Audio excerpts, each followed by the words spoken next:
নমস্কাৰ ফ্ৰেণ্ডসকল, welcome to Assam job YouTube channel. তো ফ্ৰেণ্ডসকল, আজি আকৌ এটা জব ইনফৰমেশ্যন ভিডিঅ' লৈ আহিছোঁ।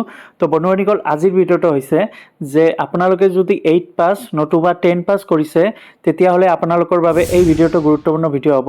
এইটো Chirang district chief judicial magistrate অফিচৰ ফালৰ পৰা এই এডভাৰ্টাইজমেণ্টটো মুকলি কৰি দিছে। অৰ্থাৎ ইয়াতে অকল এটাই পোষ্ট দিয়া আছে। নেম অফ পোষ্ট নেম হৈছে এইটো পিয়নৰ চাকৰি হয়, গ্ৰেড 4ৰ পোষ্ট হয়। তো ফ্ৰেণ্ডসকল, ইয়াতে অকল এটা পোষ্ট দি আছে আৰু ইয়াতে দৰমহা উল্লেখ কৰি দিছে যে 12,000 পৰা 52,000 টকালৈকে, আৰু ইয়াতে জিপিও পাব, অৰ্থাৎ গ্ৰেড পে পাব 3,900 টকা। তো ফ্ৰেণ্ডসকল, এইটো হৈছে চিফ জুডিচিয়েল মেজিষ্ট্ৰেট চিৰাং ডিষ্ট্ৰিক্টৰ ফালৰ পৰা এই পোষ্টকেইটা মুকলি কৰি দিছে। এই পোষ্টৰ আবেদনৰ লাষ্ট ডেট হৈছে অৰ্থাৎ 20 ফেব্ৰুৱাৰীলৈকে এইটো সময়টো দিয়া আছে। তো বয়সটো দিছে ইয়াতে 18 পৰা 40 বছৰ। যিসকলে 18 পৰা 40 বছৰ আছে সিহঁতে আবেদন কৰিব পাৰিব। আৰু এই পোষ্টটো আবেদন কৰাৰ বাবে আপোনালোকৰ চিটিজেনশ্বিপ, ইণ্ডিয়ান চিটিজেনশ্বিপ অৰ্থাৎ ভাৰতীয় নাগৰিক হ'ব লাগিব। আৰু বন্ধুসকল, এইটো অফলাইনৰ জৰিয়তে আবেদন কৰিব পাৰিব। আৰু ইয়াতে কি বিচাৰিছে আবেদন কৰাৰ বাবে আপোনালোকৰ সেল্ফ এটাষ্টেড কপিজ অৰ্থাৎ ষ্টেণ্ডাৰ্ড ফৰ্মত ফিল আপ কৰি আপোনালোকৰ যিটো এডুকেশ্যন কোৱালিফিকেশ্যন ডকুমেণ্ট অৰ্থাৎ 8 পাছ যদি আছে 8 পাছৰ সকলোখিনি ডকুমেণ্ট, 10 পাছ যদি 10 পাছ কৰিছে তেন্তে 10 পাছৰ মাৰ্কশ্বিট, চাৰ্টিফিকেট, এডমিট কাৰ্ড বুলি কোৱা হয়, এই এডমিট কাৰ্ড দিব পাৰে। আৰু নতুবা যিসকলে ডেট অফ বাৰ্থ চাৰ্টিফিকেট দিলেও হ'ব। কাষ্ট চাৰ্টিফিকেট থাকিলে কাষ্ট চাৰ্টিফিকেট দিব পাৰে। আৰু 3 কপিজ অৰ্থাৎ 3টা ৰিচেণ্ট পাছপোৰ্ট চাইজ ফটোগ্ৰাফী লাগিব। অৰ্থাৎ পাছপোৰ্ট চাইজ 3টা ফটোগ্ৰাফী বিচাৰিছে।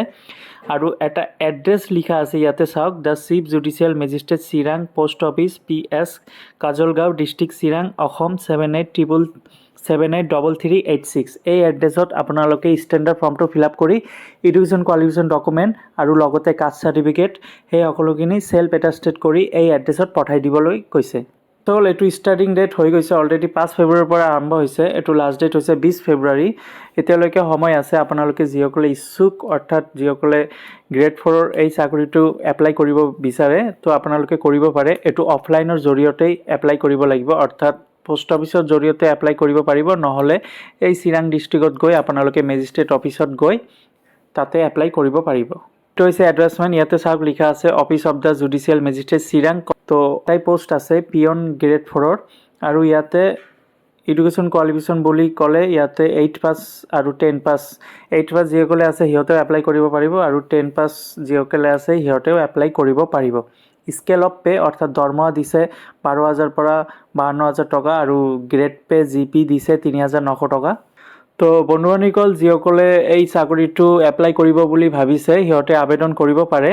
অকল এপ্লাই কৰিব পাৰিব অফলাইনৰ জৰিয়তে। তো ফ্ৰেণ্ডসকল, আপোনালোকে যিসকলে ইচ্ছুক কেণ্ডিডেট যিসকলে এই চাকৰিটো এপ্লাই কৰিব বুলি ভাবিছে এপ্লাই কৰিব পাৰে। এইটো গ্ৰেড 4 অৰ্থাৎ পিয়ন পোষ্টৰ চাকৰি হয়। তো এইটো এপ্লাই কৰাৰ বাবে মই আকৌ এবাৰ ৰিপিট কৰি দিছোঁ। তো ইয়াতে এটা এড্ৰেছ দিয়া আছে, এই এড্ৰেছত এপ্লাই কৰিব লাগিব। পোষ্ট অফিচৰ জৰিয়তেও কৰিব পাৰিব, নহ'লে এই এড্ৰেছত গৈ অৰ্থাৎ মেজিষ্ট্ৰেট চিৰাং জুডিচিয়েল অফিচত গৈ আপোনালোকে ষ্টেণ্ডাৰ্ড ফৰ্মটো ফিল আপ কৰি তাৰপিছত এডুকেশ্যন কোৱালিফিকেশ্যন চাৰ্টিফিকেট কেইটা দি তাৰপিছত এজ চাৰ্টিফিকেট যদি থাকে এজ চাৰ্টিফিকেট দিব পাৰে, কাষ্ট চাৰ্টিফিকেট থাকিলে কাষ্ট চাৰ্টিফিকেট দিব পাৰে। আৰু 3টামান পাছপোৰ্ট চাইজ ফটো বিচাৰিছে। তো এইকেইটা সকলোখিনি দি তাতে জমা দি আহিব পাৰিব, আৰু নহ'লে পোষ্ট অফিচৰ জৰিয়তেও এপ্লাই কৰিব পাৰিব। আৰু ভিডিঅ'টো বুজি পাইছে, আৰু যদি ভাল লাগে ভিডিঅ'টো লাইক কৰিব আৰু নিজৰ বন্ধু বান্ধৱীসকলক শ্বেয়াৰ কৰি দিব। ধন্যবাদ।